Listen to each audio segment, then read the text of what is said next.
Hello everyone, welcome और welcome back to my channel. My name is Shivangi Singh. So ये video होने वाली है अबाउट एमटीएस रिव्यू। मैं सोच नहीं रही थी देने का, क्योंकि मेरा जो पेपर था वो 19th को था और वो one of the last shifts थी। उसके बाद शायद 20 को कुछ लोगों का भी एग्ज़ाम था। तो मुझे लगा रिव्यू देने का कोई मतलब नहीं है, लेकिन बहुत सारे लोग टेलीग्राम और कमेंट यूट्यूब पे कमेंट कर रहे थे कि प्लीज़ आप भी बता दो जो भी क्वेश्चंस टाइप्स ये वो। मुझे लगा कि क्वेश्चंस वगैरह बताने का कोई मतलब नहीं है, क्योंकि आगे और शिफ्ट्स तो है नहीं। बट ठीक है, फिर भी मैं एक शॉर्ट रिव्यू इस वीडियो में दे देती हूँ कि मैंने कितना क्या अटेम्प्ट किया, मेरा सेंटर कहाँ गया था ये वो। सो मैंने अपना एड्रेस जो है वो मेरा दिल्ली का था, बट मुझे आदर्श परीक्षा केंद्र जो है 155 नोएडा में मेरा सेंटर गया था। तो सबसे पहले मैं गई, प्रोसेस वगैरह बहुत स्मूथ था, चेकिंग वगैरह काफ़ी अच्छी थी और मतलब वहाँ पे प्रॉपर एसी वगैरह सब कुछ चल रहे थे। मतलब सेंटर में कोई इशू नहीं था, आराम से एंट्री हुई टाइम से। 8:30 मेरा पहला शिफ्ट था पेपर का। सो 9 बजे से पेपर स्टार्ट होने वाला था। मैंने मिनी व्लॉग में ऑलरेडी कुछ कुछ इन्फॉर्मेशन शेयर कर दी है और एक शॉर्ट्स भी डाले हैं, बट हाँ ठीक है। सो आगे बढ़ते हैं। तो फिर उसके बाद एंट्री हुई हमारी, 8:30 बजे के पहले पहले एंट्री हो गई। वहाँ पे हम गए, काफ़ी ज़्यादा बच्चे थे उस सेंटर पे, बिकॉज वो सेंटर काफ़ी अच्छा था। वहाँ का सारा प्रोसेस बहुत स्मूथली हो गया। हमें अपनी अपनी सीट्स मिली और एग्ज़ाम स्टार्ट हुआ। फिर उसके बाद कीबोर्ड वगैरह, मॉनिटर वगैरह सब कुछ आता था। हमारे पूरे लैब में किसी को कोई भी प्रॉब्लम नहीं हुई थी। सारा कुछ, बीच में एक दो बार लाइट्स वगैरह गई थी, बट उससे कंप्यूटर का कोई मतलब कंप्यूटर इफेक्ट नहीं हुआ। वो भी लाइट एक एक दो सेकंड के लिए ही गई थी। सो यस, फिर अब आते हैं पेपर पे। 2 सेशंस में पेपर हुआ था। पहला सेशन हुआ था मैथ और रीजनिंग का। सो वो मतलब नॉन नेगेटिव था। सो मैंने उसमें सारा ही अटेम्प्ट किया और उसमें मैथ्स और रीजनिंग में मिला के मुझे 40 में 30+ क्वेश्चंस आ रहे थे। लेकिन बाद में जो 8-9 क्वेश्चंस बचे थे वो भी मैंने कर दिया, क्योंकि नेगेटिव नहीं था, तो मैंने थोड़ा बहुत दिमाग लगा के कर लिया। फिर जैसे मैंने पहले मैथ्स का स्टार्ट किया करना, तो मुझे रीजनिंग के कंपैरिजन में मैथ्स ज़्यादा ईजी लग रही थी पेपर में। सो मैंने सबसे पहले मैथ्स ही अटेम्प्ट कर दिया। उसके बाद एक एक गो में जो भी मैथ्स का पेपर हुआ मैंने किया। फिर मैं रीजनिंग पे गई, उसमें भी एक गो में जो हुआ मैंने किया। फिर उसके बाद वापस से मैंने मतलब इस वाले पेपर को बहुत बार मतलब देखा, बार बार जा जाके, क्योंकि एक तो टाइम बहुत था।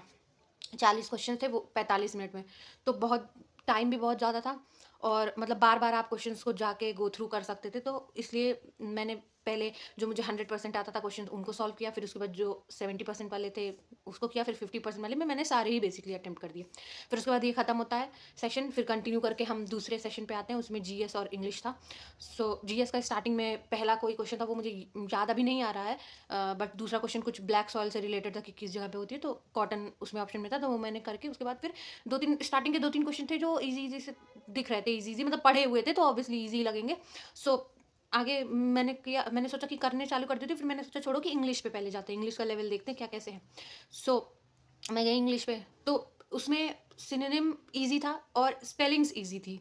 काफ़ी ईजी स्पेलिंग थी, जैसे कंसिस्टेंट की स्पेलिंग थी और कुछ कमेटी कुछ तो ऐसे मतलब थी स्पेलिंग्स वगैरह। अभी मैं क्वेश्चंस डिस्कस करना चाहूँ तो मैं क्वेश्चंस भी डिस्कस कर सकती हूँ, बट ऑलरेडी बहुत सारे यूट्यूब चैनल्स पे ये सब डिस्कस हो चुका है। और क्योंकि अब आगे कोई शिफ्ट नहीं है, तो फिर क्वेश्चंस डिस्कस करने का कोई मतलब नहीं है, क्योंकि वो बताने से किसी को कोई हेल्प नहीं होगी।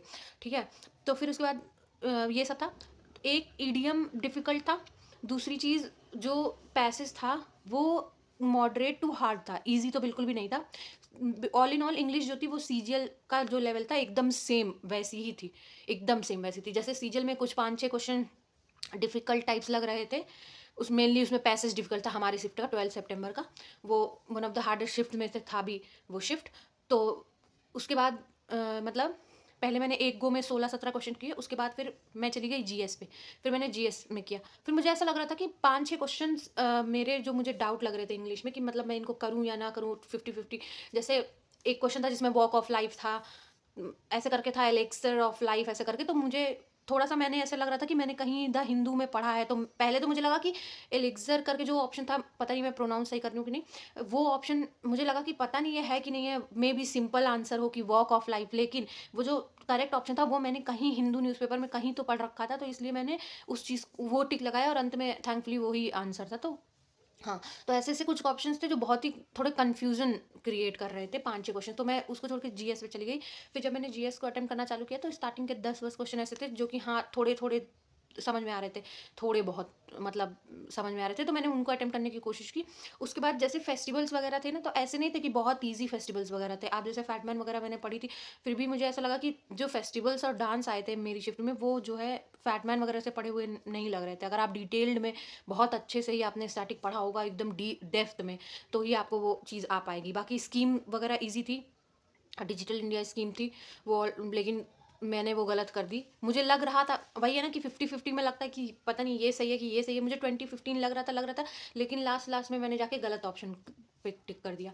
सो ऑल इन ऑल ये है कि मतलब ये चीज़ था, तो मैंने कुछ 10 से 12 क्वेश्चन अटेम्प्ट किए। फिर मुझे लगा कि मेरा इंग्लिश में 5-6 क्वेश्चन तो ऑलरेडी मैंने अभी छोड़ रखे हैं, पता नहीं वो सही होंगे कि नहीं होंगे, क्योंकि मैं उसमें 50-50 के थ्रू जा रही हूँ। तो मुझे उस चीज़ से थोड़ा डाउट लग रहा था।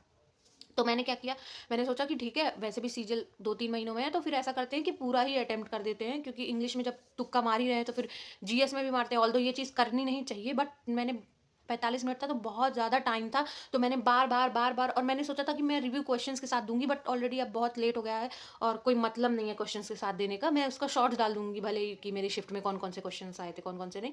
इंग्लिश में हाँ, मैंने सारा तो ऑलमोस्ट सही किया है, बस एक क्वेश्चन था ग्रीन करके। मुझे लग रहा था कि ग्रीन का मतलब होता है स्माइल, क्योंकि ग्रीन, जब मैंने एक्चुअली ब्लैक बुक को स्टार्टिंग में जब पढ़ा था, तो मैंने लेक्चर्स के थ्रू पढ़ा था। तो जो सर का लेक्चर है, एक सर का यूट्यूब चैनल है, मैं इस वीडियो के बाद वो यूट्यूब चैनल के बारे में पोस्ट कर दूंगी।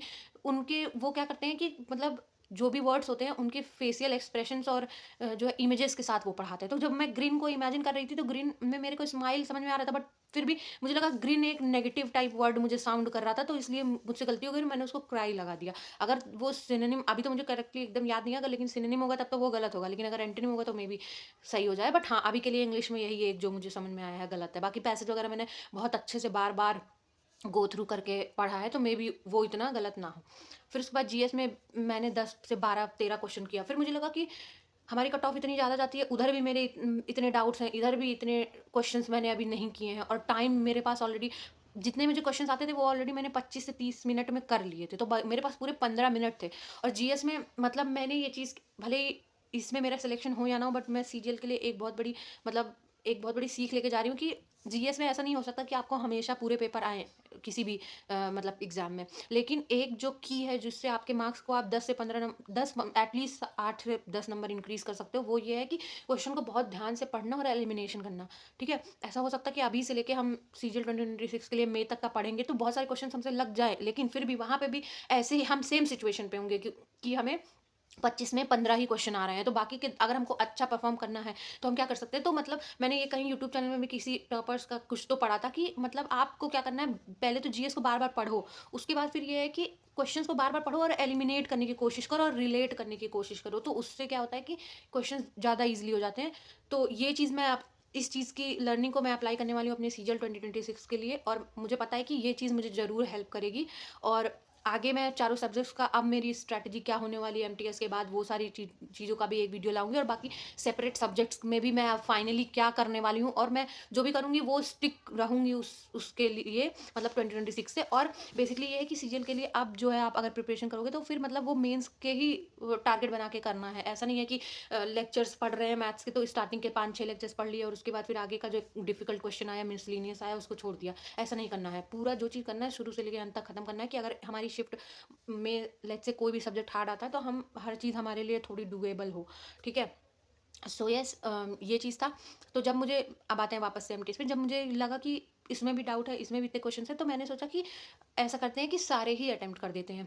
तो इंग्लिश में तो अभी मेरे एक दो मुझे जो डाउट है कि गलत हो रहे हैं, बाकी जीएस में तो ऑब्वियसली जब आप हर 10-12 क्वेश्चन तुक्के के लगाओगे तो जो है रेशियो वही होगा, मतलब नेगेटिव ही ज़्यादा होंगे। इस उसमें मुझे इतनी श्योरिटी नहीं है कि क्या है कितना नहीं, मैंने बहुत अच्छे से मिलाया भी नहीं, बट ये है कि जो है मैंने सारे ही क्वेश्चंस अटेम्प्ट कर दिए, टोटल 90 आउट ऑफ 90 अटेम्प्ट कर दिए हैं। बाकी आंसर की वगैरह आएगी तो मैं उसकी भी वीडियो अपलोड करूँगी कि क्या है कैसे नहीं।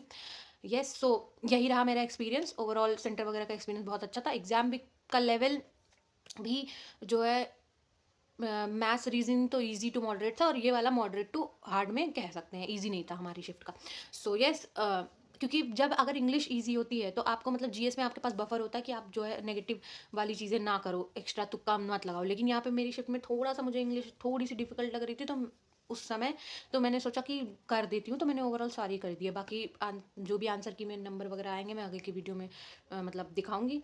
एंड बस यही रहा मेरा ओवरऑल एक्सपीरियंस। दिल्ली और नोएडा में रहने की वजह से मे बी ये होता है कि आपको सेंटर वगैरह में कोई ख़ास प्रॉब्लम नहीं होता, माउस में कोई प्रॉब्लम नहीं होती, बस यही सब सारी चीज़ें हैं जो बेनिफिट थोड़ा देती हैं यहाँ रहने के लिए।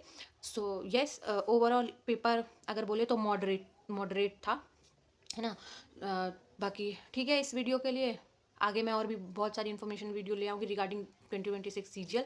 एंड अब ऑलमोस्ट डेली वीडियोस अपलोड होती रहेंगी रिलेटेड टू माय स्टडी, वो शेड्यूल। बाकी मेरा जो 75 डे चैलेंज था वो भी, पढ़ाई तो मैं कर रही थी बट रिगार्डिंग सीजीएल वो चीज़ें उतनी नहीं शिफ्ट हो रही थी, अब प्रॉपर फोकस उस पर रहेगा। सो डेली आपको एक वीडियो उसकी भी मिलेगी। I hope so. So yes, यही सारी चीज़ें हैं। सो ये था मेरे एमटीएस का रिव्यू। बाकी जो भी रिजल्ट आएगा वो हम डिस्कस करेंगे। तब तक के लिए bye bye. And if you like this video please like and subscribe to this channel. Bye guys.